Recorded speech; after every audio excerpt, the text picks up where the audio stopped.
historian for the Atlanta chapter of ASHRAE, which is American Society of Heating, Refrigeration, and Air Conditioning Engineers.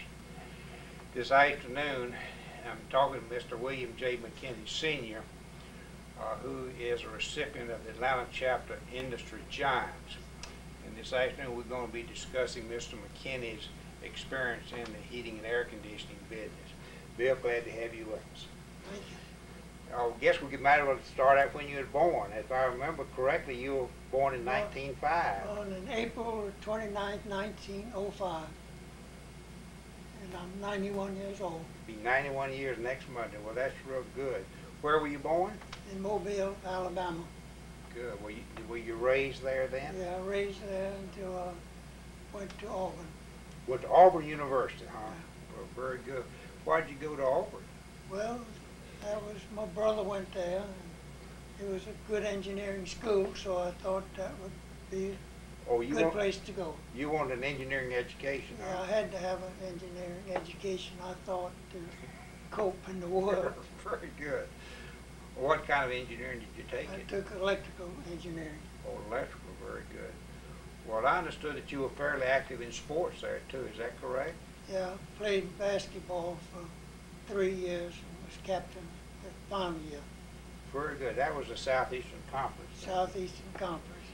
Well, also, a little birdie told me that you had the nickname of Bulldog. Is that correct? Well, some people call me that. Why would they do that? Well, I was kind of frisky in playing basketball. Well, you weren't a very big fella to be playing basketball, were you? No, in these days, they're pretty tall, but in those days, the speed was the thing. Okay, I guess you played guard then, huh? I played forward. My Oh, brother forward. played guard. Well, y'all at school at the same time? Yeah, we were there, except that he was 1 year ahead of me. Oh, okay. Well, very good. So you finished in electrical engineering then? Yeah. Well, how were y'all getting jobs in those days? Well, you interviewed people that came to the campus, and I wound up having 9 offers. And I decided to take the one with American Blower. With American Blower, huh? Yeah. Well, what was the most important thing in that decision? Well, there's a fellow named Angelo Festerizer that was a professor at Auburn, and he knew a fellow named C.T. Pottinger with American Blower that was a regional manager. And he told me that, in his opinion, air conditioning was going to blossom out in time. He didn't think right away, but... What year was that you graduated? 1926. Okay.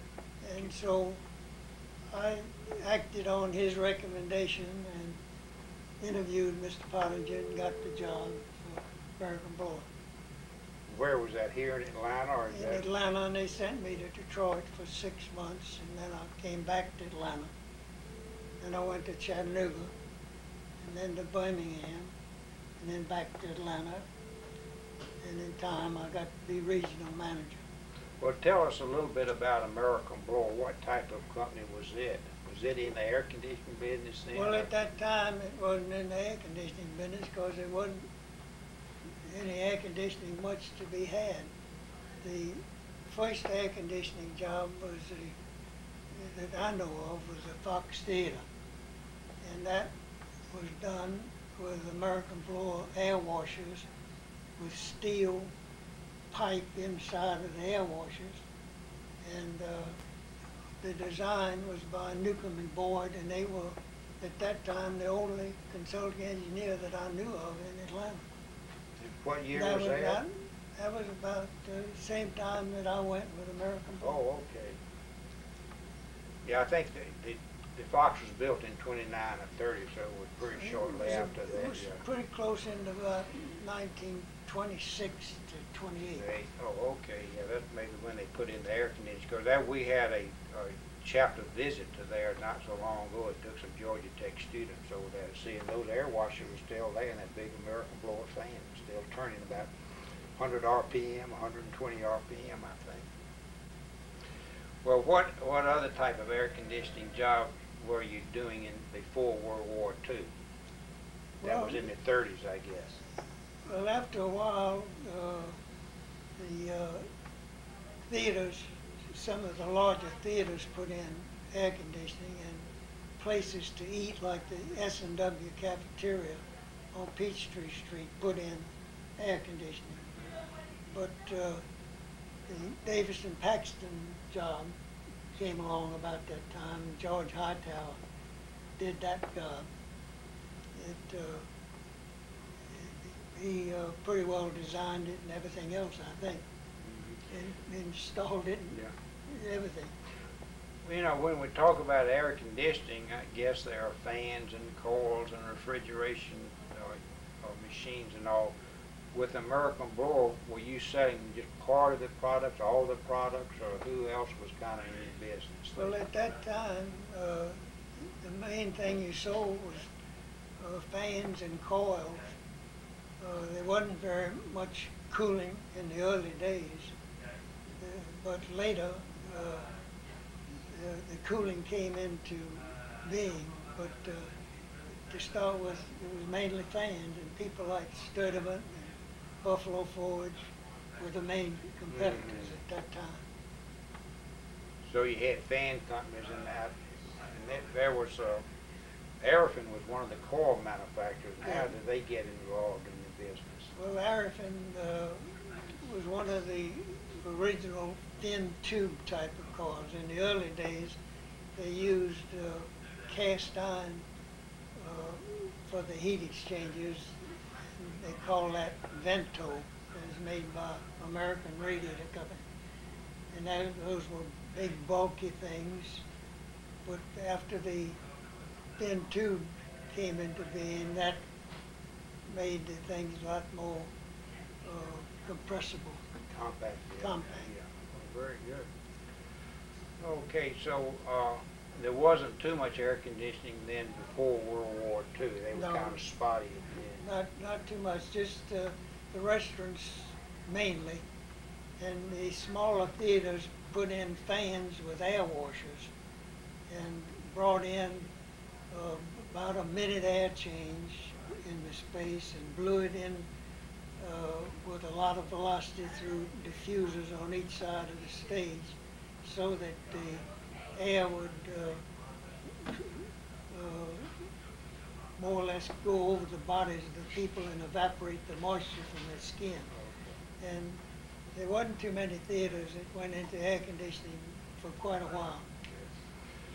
Well, very good. Well, that brings us up maybe to the start of World War II, except you sold a whole lot of fans, and so besides the air conditioning, you were in the ventilation business for other types of ventilation. Is that correct? All kinds of fans and heating coils and air washers, stuff of that kind in the early days. And after, of course, air conditioning got more prominent, we got into other things. Sure, okay. The American Blower went into chillers and what they called cab units, which was a self-contained air conditioning unit that was... Yeah, that was after the war, wasn't it? Yeah. Well, let's go back a little bit. I'd like for you to tell us a little bit about what your activities were during World War II. Well, during World War II, we lost all our people to the draft, and I was too old to go into the draft. And American Blower was an essential industry. And I was down in the southeast by myself, so I had to travel all over these camps and shipyards and stuff, furnishing fans and coils and the various products that we handled to the Army camps for heating and ventilating, and shipyards for the same thing. They put them on all the boats and stuff. I guess so lots of younger people won't remember that during World War II there was rationing of nearly all products like gasoline and tires and all. Yeah, well, since y'all were essential industry. I had the gas rationing cards, and I was the only one in my neighborhood that really had that. And so they used me to truck them around to school, take the kids to school in the morning. We better not tell that now. You weren't supposed to do those kind of things with that thing. telling off on yourself now. Well, it was on my way to work. Oh, okay. You know, I took him to school, and then somebody else picked him up. Oh, very good. I took my son to school with that deal. Oh, okay. So you was a designated driver in those days, I Yeah, guess. I picked him up whenever I was in town. When I wasn't in town, somebody else had to do it. Yeah.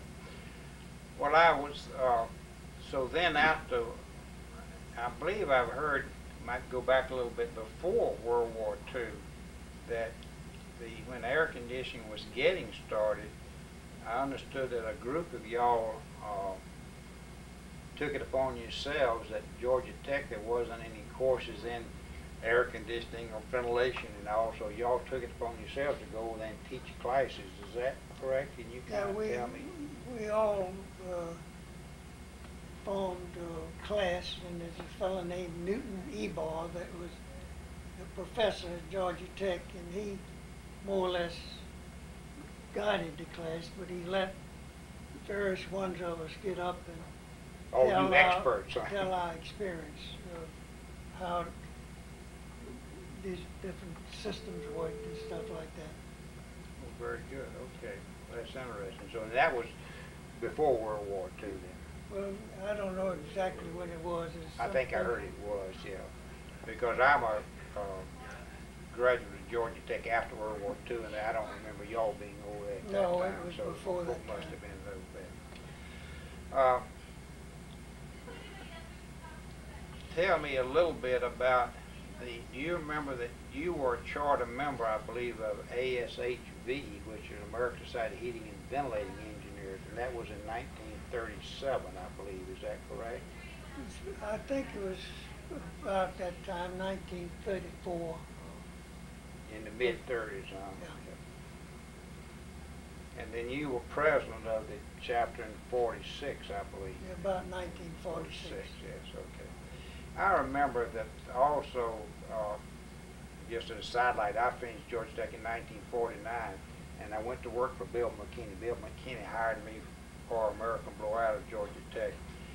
Shortly after that, there was an engineer club formed in Atlanta, and they had exhibits, if I remember. Could you kind of fill us in on what happened? That was known as the Architects and Engineers Club, and it was right down behind the merchandise mart on Peachtree Road. There was right now there was a cafeteria in that building before they tore it down. Mm-hmm. And that was a very good club. It permitted people like ourselves to exhibit products and have meetings there, and they served lunch there.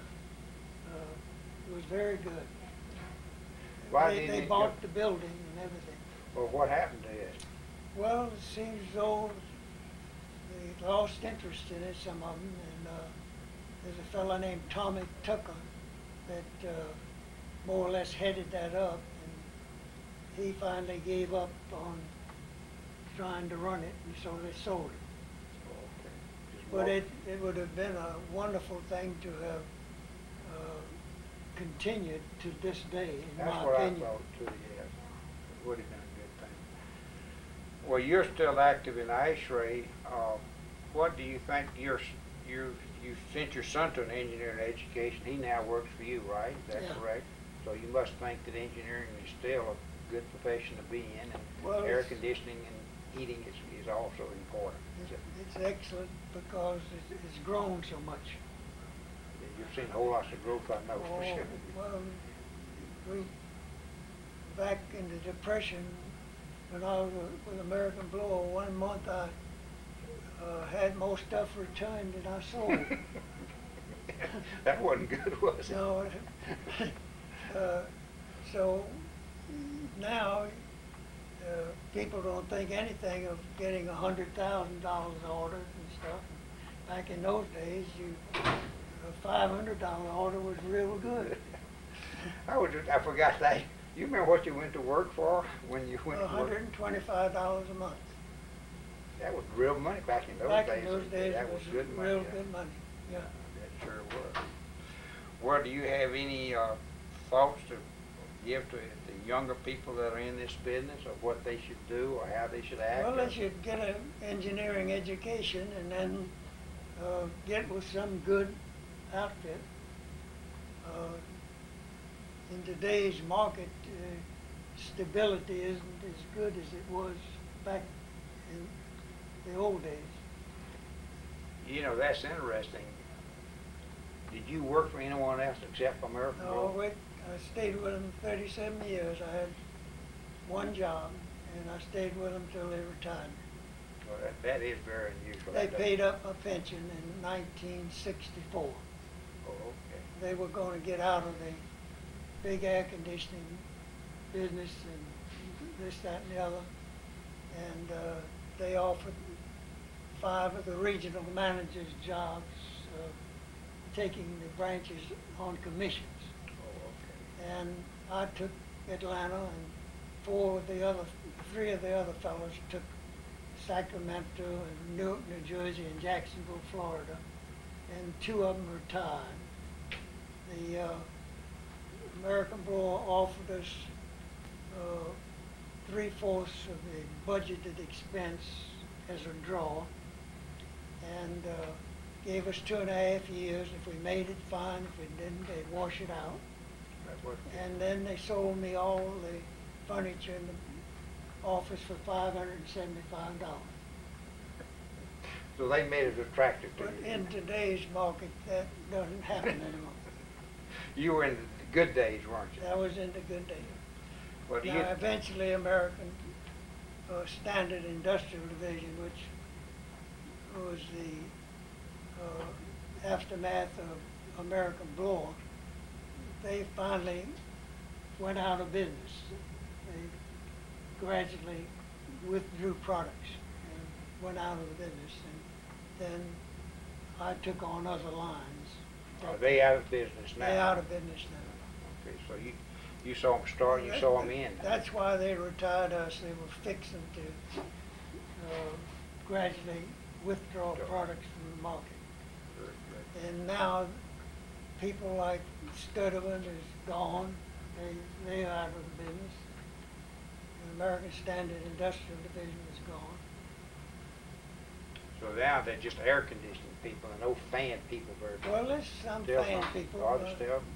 Buffalo Forge is still in business.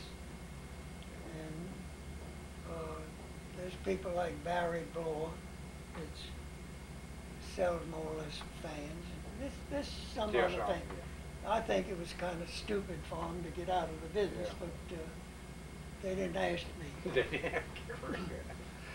I think I've seen some whole lots of, there are whole lots of foreign companies that are overseas companies are in the fan business. Well, the Howden Company Yeah.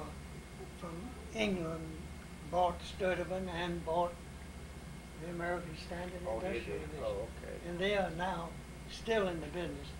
But in my heyday, selling big power plant jobs with dust collectors, electrostatic precipitators, induced draft fans, forced draft fans. That was a big business for us Right. then. But now all of that is gone because the power companies are not building anything new right now. Okay. They went into the business of these, what do you call these, I forget what they call these plants now. Nuclear plants? Nuclear plants. Nuclear plants, yeah. Yeah. But that is all gone right now. Yeah, yeah. Someday that'll come back, but I don't. But they didn't need ventilation fans or anything. Oh yeah, they had to Forced have induced some draft things. fans, they did. Yeah, they still had boilers. Yeah, okay. Very good. Well, it's been nice talking to you, Bill. It's always a pleasure seeing you. Nice to see you looking so well and all. And I want to reiterate that Bill is a recipient, and this is a plaque of the to William J. McKinney, Senior PE, an industry giant, in recognition of outstanding leadership in the heating, ventilating, air conditioning, and refrigeration industry through the application of technology for the improvement of humanity. And it was issued by the Atlanta chapter ASHRAE in January of 1995. Bill, thank you so much. You can cut it Well, off. let's see how it played back. Yeah.